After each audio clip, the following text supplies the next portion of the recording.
Okay, today we are picking up with Chapter 13, looking at the roaring life of the 1920s. It's often called the Roaring Twenties because things were very much changing for people at this time. Lots of different things are changing. More people are living in the cities. For the first time in American history, more people are living in cities than they are in rural areas. And so there's beginning to see a lot of differences between the rural and urban lifestyles of how people are actually living their lives. The rural tends to be more agricultural based. They tend to be more unchanged in the 20s, very conservative, very concerned with moral values. They do develop those close social relationships, knowing your neighbors and that kind of stuff, interacting with your neighbors.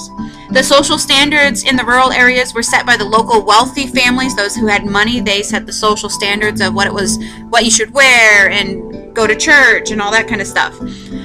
They really emphasized certain attributes or characteristics like being respectable and thriftiness, of not overspending on things, doing things in moderation. It was never done to an excess. Very self-contained. Their entertainment tended to be things like county fairs or church socials or those kinds of things. Opposed to that is the urban lifestyle, which is much more of the city lifestyle. It is modern and industrial because of the time or the changes that are taking place in the cities.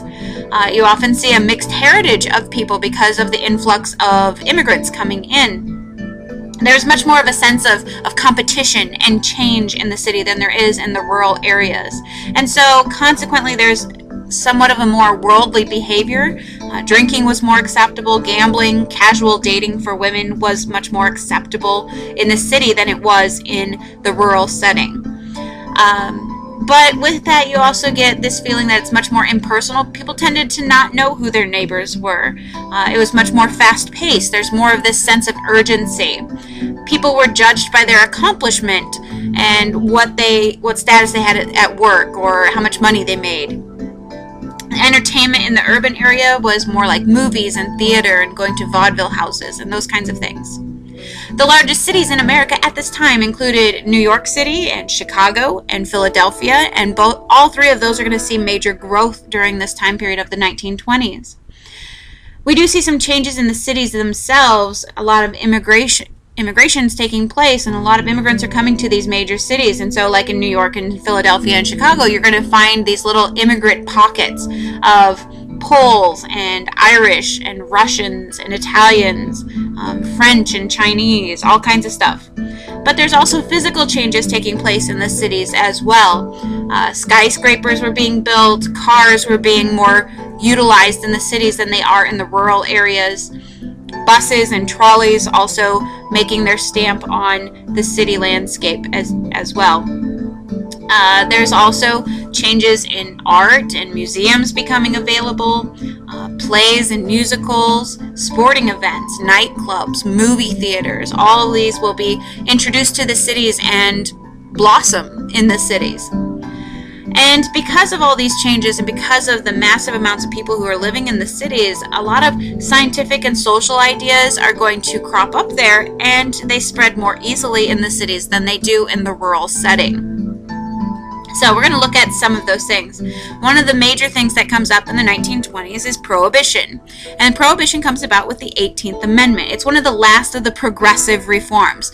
The idea behind this progressive prohibition is to change people's moral behavior. And one of the issues that they see is that liquor is a problem. And so January of 1920, the 18th Amendment goes into effect, and what it does is it prohibits the manufacture, sale, and transportation of alcoholic beverages in the United States. The reasoning behind this is that liquor was seen as the prime cause for corruption. It caused crime, it caused wife and child abuse, it caused accidents on the job. There were a lot of different things that could be attributed to the overuse and abuse of alcohol. So the Prohibition movement is pretty much put in place by the Anti-Saloon League and the Women's Christian Temperance Union, or the WCTU, and they are the ones who are going to be leading this movement for prohibition. Now, it actually becomes a state law before it becomes a national law. Many of the states already had some sort of prohibition in effect before the 18th Amendment even came into being.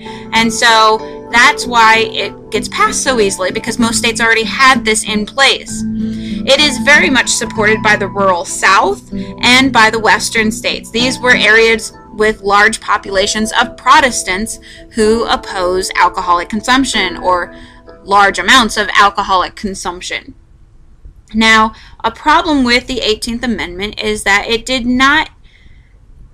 wasn't self-funding, so there had to be funding that was passed by Congress in order to make this work. And it's called the Volstead Act. The Volstead Act is going to create the Prohibition Bureau, which is supposed to enforce the 18th Amendment. It's supposed to get more cops and not legislation, but more ability for people to stop alcoholic consumption, to catch people. But it's underfunded because the bill for the funding wasn't passed. The Volstead Act was passed, but the funding bill was not passed. And so there's not enough money and there's not enough men to do it properly, which means that there's going to be all kinds of loopholes and people trying to get away with it. So that's going to lead us into speakeasies and bootleggers. Speakeasies were underground saloons or nightclubs that served alcohol to people illegally. Now, underground does not mean that it's physically underground. In some cases, they actually were underground, but underground just means that it's hidden. It's not in plain view. Typically, at a speakeasy, you'd have to have a special password or some sort of card that you'd flash. And speakeasies were located everywhere. They were located in the cities. They were located in the rural areas. It didn't really matter. It was where you were in the U.S., what kind of town you lived in. Speakeasies were available in a wide variety of places. So it's one of the first times that you see a mix of middle and upper class men and women sort of getting together. Typically, those two classes didn't socialize, but at a speakeasy, it's the only place to get alcohol in town. That's who you socialized with. We do see throughout the 1920s people becoming bolder about actually selling alcohol or producing alcohol. It was very easy to get around the law. Many stores are still going to sell books and magazines on how to do it, and they even in some cases sell the moonshine stills themselves, marketing it as like a water purifier or something along that line to get around it. Medicinal sales of alcohol were still legal. You could still buy cough syrup that had alcohol in it. You could still buy religious alcohol. The wine for the churches was still okay. So you're going to see those legal type of sales increase. And in fact, the alcohol content in these things are also going to increase with it. So kind of an interesting side note there. Bootleggers were smugglers who bring the liquor in from outside countries like Canada or Cuba or the West Indies, and these bootleggers would hide it everywhere. They would have false books with cutouts in it where they'd store a liquor flask, or hot water bottles were used to transport liquor. The reason they get bootleggers is they'd wear high fishing boots and tuck the flask down inside that. Sometimes they'd strap it to their legs. Women were especially good at being bootleggers because it was not considered proper to frisk a woman, and so it was okay then to, or if a woman was caught, she wouldn't be frisked, and so they would often strap it to their garter belts and carry it in that way. However, this easy access to alcohol, or at least the non-following of the 18th Amendment, is going to lead to more organized crime. Gangs are going to make and sell the liquor, and they get huge profits from it. Al Capone is going to be one of the most famous gangsters of the 1920s, who is going to make a lot of money off of this. He made $60 million a year, roughly, just from the selling of liquor, making and selling it. And that's $60 million in 1920 dollars. So imagine how much money he was making. He's making a ton of money. One of the reasons he makes so much money is that he kills off his competition in order so that he could make all the profit. There was a recorded 522 gang killings in the 1920s that were related to Prohibition and the sale of alcohol. By the mid-1920s, about 19% of Americans will support prohibition, but it's going to remain on the books. Once you get an amendment passed, it's just as hard to get one unpassed or repealed. And so it's going to remain on the books until it's repealed in 1933 with the 21st Amendment. So even though it's not really being followed after the mid-1920s, it's still on the books. It's still illegal until 1933. So it does take a while. Another one of these major ideas or social ideas that are coming about is a conflict between science and religion. You had the traditional people who were very fundamentalist. They believed in a literal translation of the Bible, that all important knowledge was found in the Bible and that all the Bible stories are true. And then you had more modern thinkers who were looking at other ideas, and they tended to be more modern, liberal Protestants who accepted things like evolution. And so you have the fundamentalists who are very skeptical of science. They reject the theory of evolution and start having a bunch of religious revivals in the 1920s. And then you had the more modern interpretation that you interpret the Bible for yourself, that it's not necessarily all true. Well, this will come to a head in 1925 with something called the Scopes Trial. And the Scopes Trial is going to take place in Tennessee. Tennessee is going to be the first state to pass a law in the nation banning the teaching of evolution in schools. And John T. Scopes is the teacher. He's a science teacher who reads a passage that is promoting evolution. And he's going to be arrested for it. Now, there's no question that he actually did it. But the ACLU, or the American Civil Liberties Union, is going to step in because they said that they would support anyone who broke the Tennessee law. So, John T. Scopes is going up for trial. He will be represented by his lawyer, Clarence Darrow, and he's going up against the special prosecutor for the state, whose name was William Jennings Bryan, who happened to be a fundamentalist himself.